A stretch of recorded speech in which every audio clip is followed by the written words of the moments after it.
Amigos, eu acho que esse é o vídeo mais difícil que eu já gravei em toda a minha vida.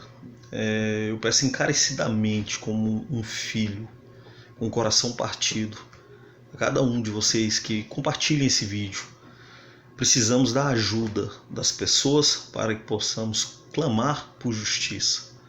Aos 27 dias do mês de julho do ano vigente, minha mãezinha estava na companhia de mais 9 familiares meus, dentre crianças e pessoas adultas e amigos, num passeio que tinha tudo para ser um dos melhores passeios da vida dela, e terminou com uma tragédia, com a morte dela. Um catamarã, né, a 3.000 metros de distância da orla, virou e minha mãe perdeu sua vida junto com a amiga, a senhora Fátima. O fato que agora eu vou expor para vocês é que, desde o início, tudo foi tendencioso a uma grande tragédia. Vários passageiros que estavam, para vocês entenderem a diferença de passageiro e condutor. Passageiros são os clientes, os turistas, os condutores, tripulação são aqueles que estão na embarcação, né, os responsáveis, o guia, o que está conduzindo, enfim, os ajudantes, marinheiro, enfim. Foi visto, né, por alguns dos passageiros que o senhor Wanderson, que por sinal já apareceu várias vezes nas reportagens do local como um dos empresários responsáveis pela orla marítima, salvo engano o nome da empresa dele, vou checar aqui, é vereador da cidade, é vereador. E conforme diversas reportagens passaram aí, essa embarcação, esse catamarã, era primeiro de um ex-prefeito que vendeu para uma senhora, que enfim, que aí esse Wanderson constituiu uma empresa, né, que é a Orla Marítima, que por sua vez tem uma sociedade com outra empresa, né, que é a Toa, que está em nome a sócio da Simone Valério Furtado Leite, que aí é a esposa de um... enfim, mas vamos me concentrar aos fatos aqui. O que ocorre é que teve esse acidente. Desde o início, nós temos fotos, temos fotos, filmagens, que desde o início que eles foram entrar no catamarã, aí foi onde esse Alex, que é um guia, junto com esse Wanderson, num carro prata, acho que é uma Triton. Quem mora na cidade pode confirmar se ele tem esse carro ou dirige esse veículo. Foi visto, inclusive por uma delas foi a minha sobrinha, quando eles estavam dizendo que não dava para ir nesse... Eles iriam inicialmente um catamarã, e esse Wanderson insistiu, não, vai no outro, chegar lá vocês trocam. Então assim, isso já chamou a atenção, mas as pessoas, naquele sentimento de lazer, de passeio, enfim, terminaram indo nesse catamarã que esse guia Alex não queria que fosse nele. Quando começou a andar, a primeira coisa que foi cobrada foram os coletes, que de cara foram negados, informando que mais à frente iria em outro catamarã, iria pegar esses coletes. Então não foi fornecido, e isso foi motivo de ocasionar medo às pessoas, principalmente que não sabiam nadar. Tínhamos crianças lá de 4 anos, de 7 anos, de 10 anos, de 13 anos. Por diversas vezes foi cobrado o colete, e foi informado tanto ao condutor quanto aos guias, e em nenhum momento eles não se preocupe, está tudo tranquilo, fazemos esse passeio diariamente.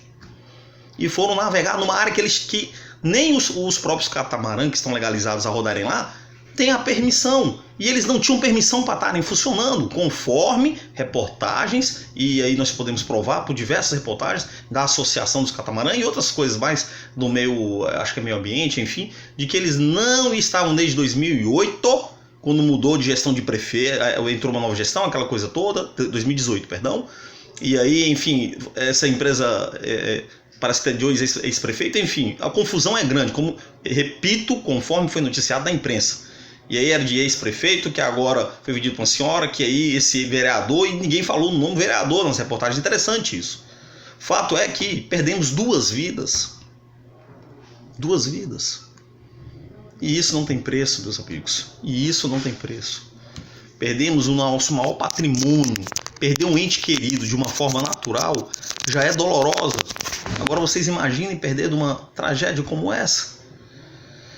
A Marinha do Brasil está investindo, né, pesadamente para poder colher os fatos o quanto antes.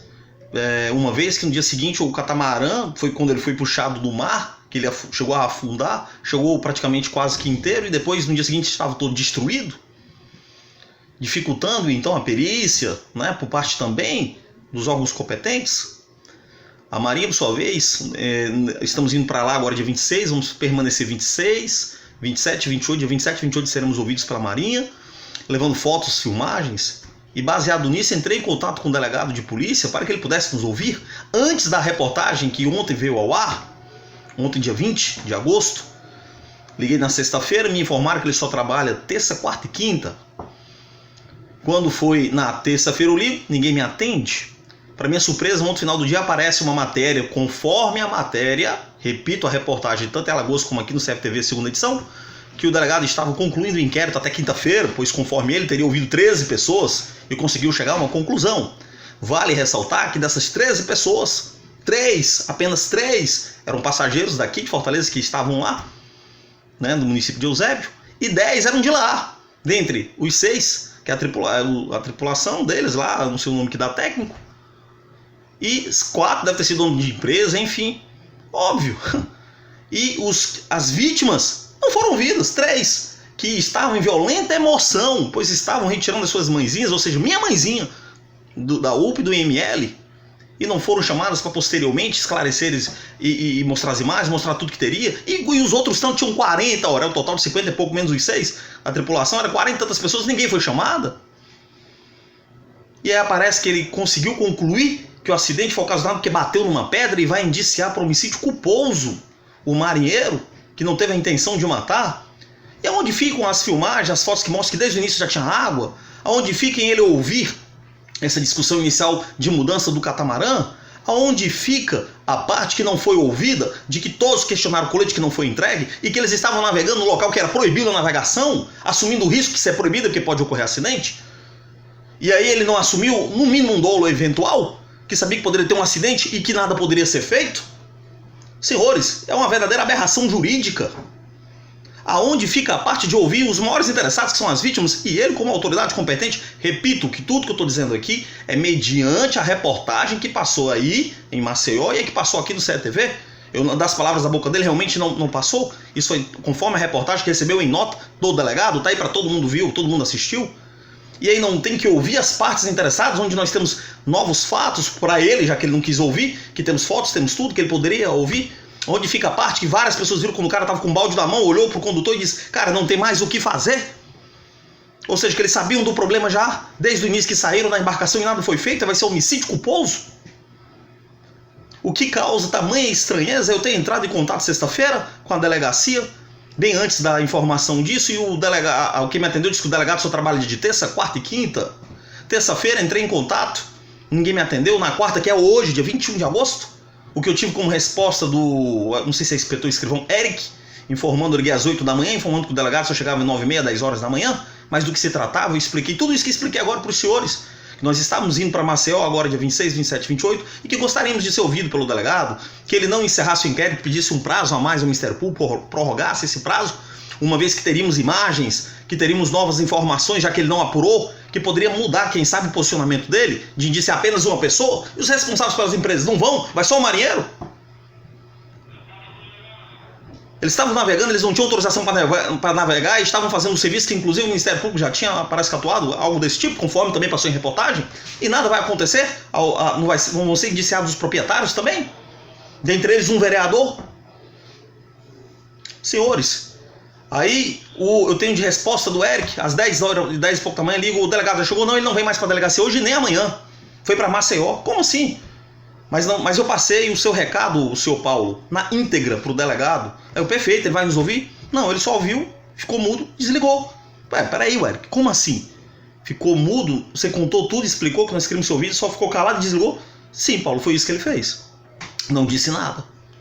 Ué, não... Ele, como a autoridade que tem que realizar um inquérito, ouvir tudo para poder esclarecer e encaminhar ao Ministério Público, não vai ouvir as vítimas que estavam dentro do catamarã? Gente, que isso? Isso é um absurdo. Estamos clamando por justiça. E ressalto que tudo que eu disse aqui foram informações que já saíram da imprensa, de que conforme a autoridade policial vai encerrar o inquérito amanhã, dia 22, e não vai ouvir as partes. Clamamos por justiça, pedimos apoio a todo cidadão brasileiro, nós vamos contra o sistema, da forma como está sendo conduzido. Vamos pedir sim apoio à Marinha do Brasil, ao Ministério Público, órgão esse autônomo fiscalizador da justiça. Vamos procurar em Maragogi a promotora de justiça, que tenho certeza que vai nos ouvir. Vamos procurar a corregedoria, para que seja apurado do porquê que então o delegado não quer nos ouvir.